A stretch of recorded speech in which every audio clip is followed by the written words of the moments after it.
Chris showed up early, every single day, for 8 months straight.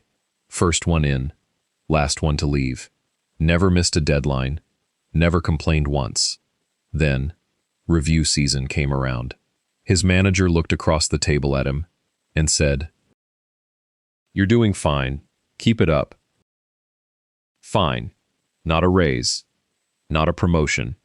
Not even a real acknowledgement. And Chris sat there thinking, what exactly do I have to do? Here's what nobody told Chris, and what nobody has probably told you either. Your boss has been running a silent test on you every single day.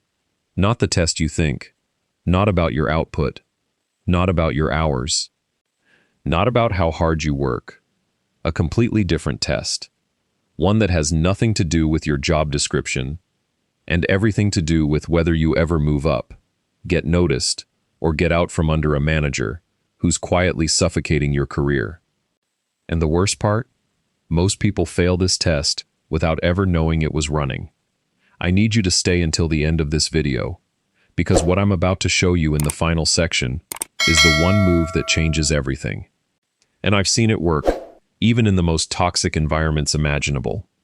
Leave early, and you'll keep showing up early, working hard, and getting nothing for it. This is strictly educational content.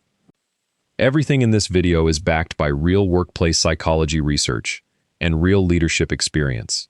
Not every manager is bad, but every workplace has a power dynamic. And today, you're learning how to navigate it. As Sun Tzu once said, "He who knows when he can fight and when he cannot will be victorious."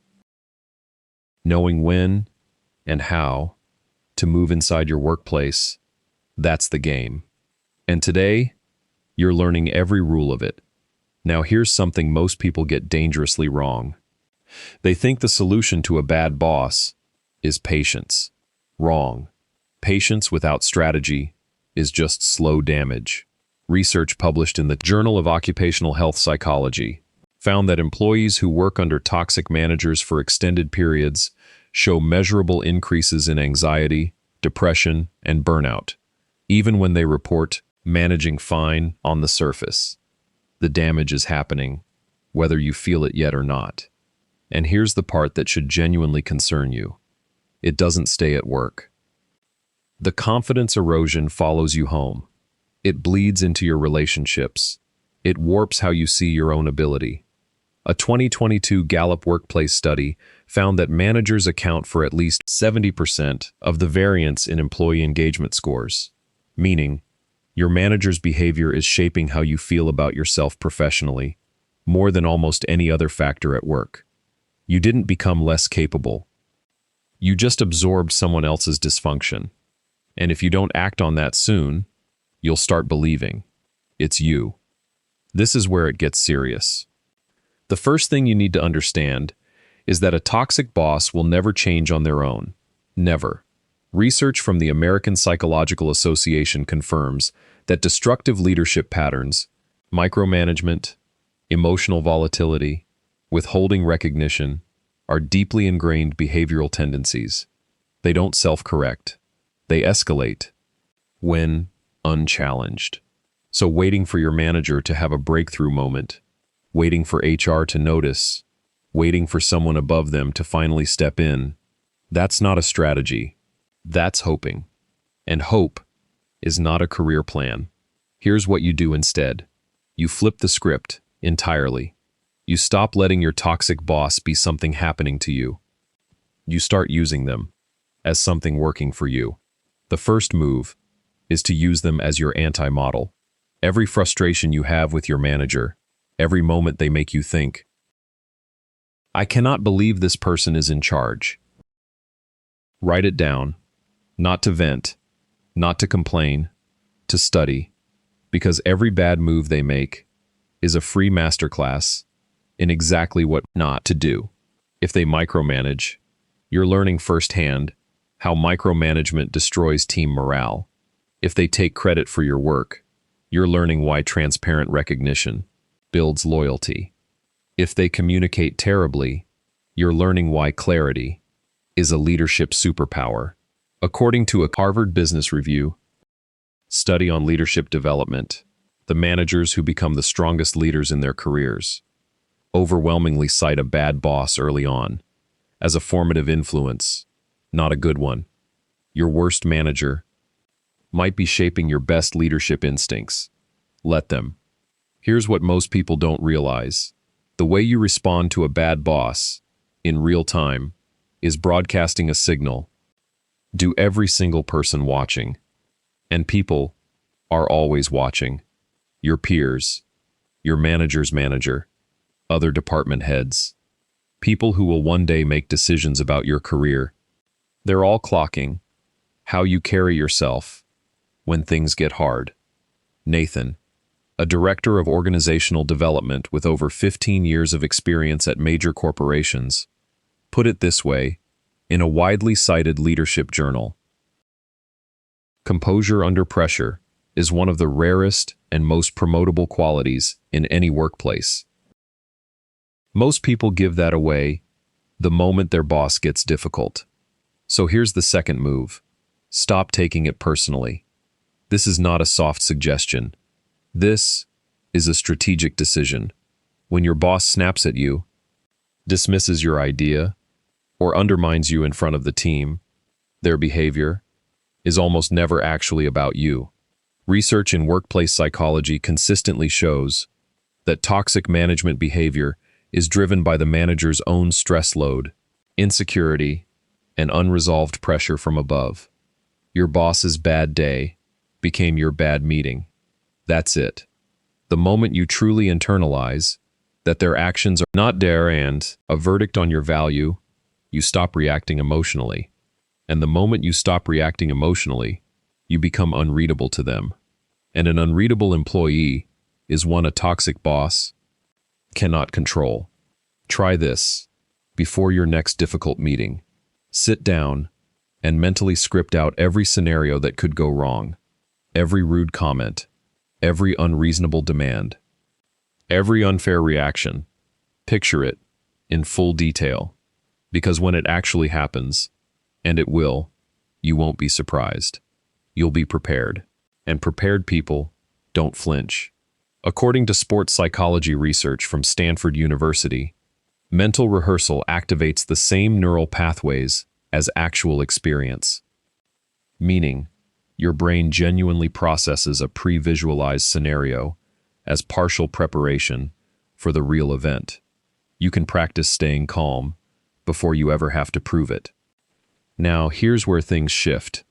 The third move is the one that actually rattles a toxic manager more than anything else. Kill them with kindness, completely, relentlessly. And before you roll your eyes, understand what this actually is. This is not about being fake. This is not about rolling over. This is about denying a toxic boss the one thing they are actually feeding on, your reaction.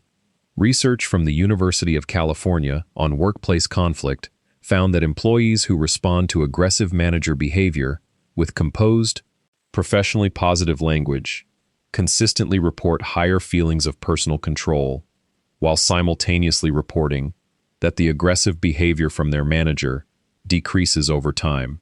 When you're positive, calm, and kind in the face of hostility, you starve the behavior. When your manager says something unfair, respond with, "I appreciate the feedback. How would you like me to handle it differently next time?" When they snap, "I hear you, let me make sure I get this right."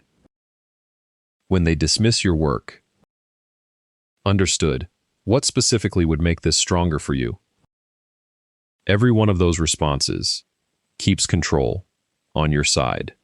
Every emotional reaction hands it back to them. And here's the reputation bonus nobody talks about.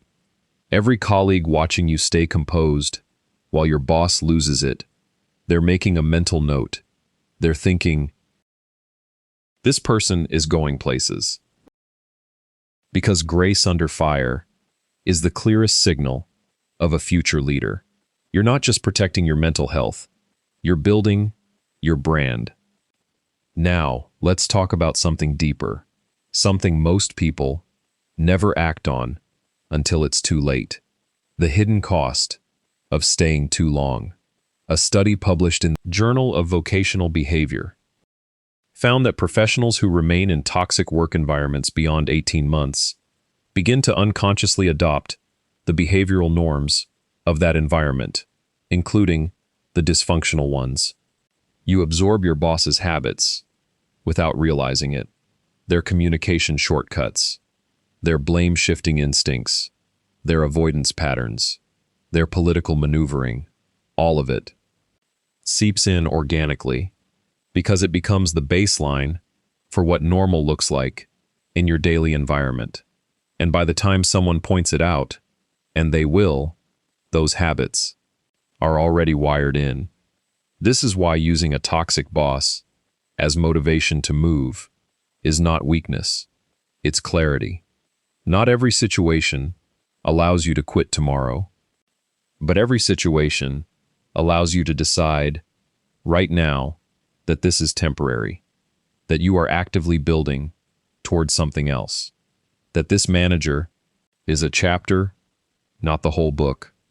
Update your resume, strengthen your network, connect with people in adjacent roles, start having quiet conversations with mentors outside your immediate team. Move with intention, not desperation, because the candidates who leave toxic environments strategically, with composure, a clear narrative, and a strong network, those are the ones who land stronger than where they started. Here's the part I told you to wait for, the real secret. Everything we covered, the anti-model strategy, not taking it personally, killing them with kindness, moving with intention, all of it works, but none of it is the foundation. The foundation is this: your boss does not define your ceiling. Your response to your boss does. The employees who thrive, even inside broken systems, even under genuinely terrible managers, are the ones who never outsource their standard of excellence to someone else's opinion of them. They do the work at the highest level, regardless of whether it gets recognized. They build relationships across the organization, regardless of what their manager thinks. They maintain their integrity, regardless of what behavior is modeled above them. And here is the quiet truth that most people learn too late. The people who see all of this, who watch you hold your standard under pressure, are rarely your direct manager. They're almost always someone above them, or beside them, or in a completely different part of the organization. Reputation travels further than any single manager's reach.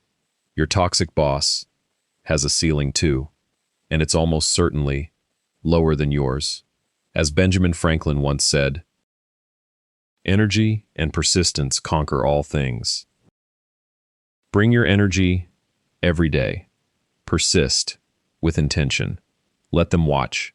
You now know what most people in your position will never figure out. Use it. If this video shifted how you see your situation, hit like right now. It genuinely helps this reach someone who needs it today. Subscribe. If you want more real workplace strategy that actually holds up when things get hard, drop your biggest challenge with your manager in the comments. I read every single one, and your situation might become the next video. You came here because something at work isn't right. Now you have a plan. Go execute it.